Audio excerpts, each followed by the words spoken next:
I am so glad you're here for another episode of Mechanism Monday, where every Monday we write out the electron-pushing arrow mechanisms for different organic reactions. In last week's video, I asked if you could solve the mechanism for this chemical transformation, so if you haven't had a chance, pause the video now and try it independently. And make sure you stick around to the end because I'll give you another mechanism to solve for next week's video. A useful strategy for synthesizing amides from ketones is an acid-catalyzed rearrangements of different oximes. Importantly, however, the structure of the amides that you form is largely influenced by the stereochemistry of the oximes that you produce in the first step. So notice that in each of these instances, you end up with the nitrogen to OH group, or the oxime functional group, being on different sides of the molecule. And as a result, we end up generating different amides depending on the formation or the structure of those original oximes. And oxime formation is pretty straightforward, so I'll show this for one of these, for example. So if the nitrogen-containing lone pair attacks this carbonyl carbon, this will kick up the pi electrons to make a negatively charged oxygen, and that is going to set up our subsequent proton transfers, which eventually allow us to form our oximes. So we can draw in the rest of this molecule, and what you should notice is that this is going to make this positively charged, and then we need to undergo a proton transfer to eventually end up getting this oxime. So once you do this proton transfer where this nitrogen is going to lose a proton and this oxygen is going to gain a proton, that eventually gets you to a product that we can start to see where that oxime formation is going to occur. So once those proton transfers have occurred, this will now make both of the functional groups neutral and also provide us a pathway to make the oxime. So now that this nitrogen is neutral, it's going to have a lone pair of electrons on it, which can come down, kick off the hydroxide. That will come in and deprotonate this, and that is actually how you generate these two different oximes. And depending on which side the OH portion of those oximes are, you can get two different structural features or two different structural derivatives of these oximes. So let's just take 1B, for example. So assuming that we have achieved the synthesis of that portion of the molecule, that's going to place the OH group on this side, which is then going to place the R2 on this side. And then as you can see, I think it should be pretty intuitive that what ends up happening here is a rearrangement, where what's going to happen is that one of these alkyl chains is actually going to come around and attack one side of the nitrogen. So if we're starting from this oxime, which I've drawn for you here, which is the same as 1B, then notice that the next step is acid catalyzed, where we're adding or introducing an acid. So that acid, or H3O+, it's going to be positively charged, and the oxygen can actually be protonated by that acid.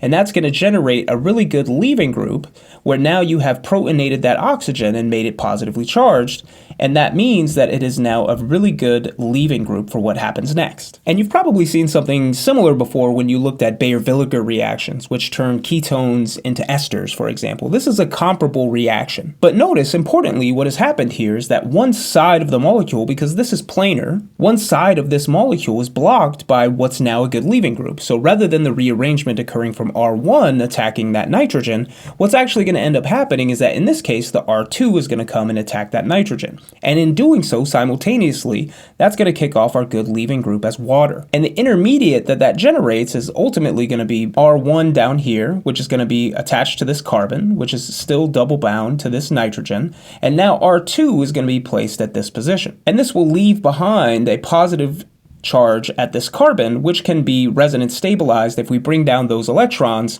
to generate a new triple bond. So what will end up happening is that we'll have this R1 with now a carbon to nitrogen triple bond, which is going to make the nitrogen positively charged, and then R2 will be placed at this position. And this is a perfect opportunity for that water molecule, which we kicked off as a leaving group previously, to come in and attack. And specifically, it's going to come in and attack at this carbon position, which will again kick up these pi electrons to make our nitrogen neutral. And then subsequently, you can start to see the beginnings or the makings of what's eventually going to become that amide. So remember, now this R1 is attached to the carbon, which has the OH2 group on it, which is going to be positively charged. Now we have this double bond to nitrogen, and then the other side is going to be where we find R2. And at this stage, now we're just looking at proton transfer. So one of the protons will be removed from this OH2 group and placed on what's currently an imine. So remember, there's a lone pair there where that proton transfer can take place. So then that first step is now going to have this OH group and be neutral on this side. And now it's formed an iminium ion, which is going to be positively charged at nitrogen, where the R2 group is coming off. And this will allow us to take the lone pair of electrons that's on oxygen. Those can come down, kick up these pi electrons to make this neutral. And then what's going to end up happening is that all that remains to occur is that this OH group still has that proton on it. And now we have this carbon to nitrogen single bond, which has our R2 group on it, and then this is just a hydrogen. So then all that remains to happen is one final proton transfer where you come and abstract that proton with a base, for example, and that's going to give us our final product, which is going to be the amide. And this one in particular that we made was this one right here.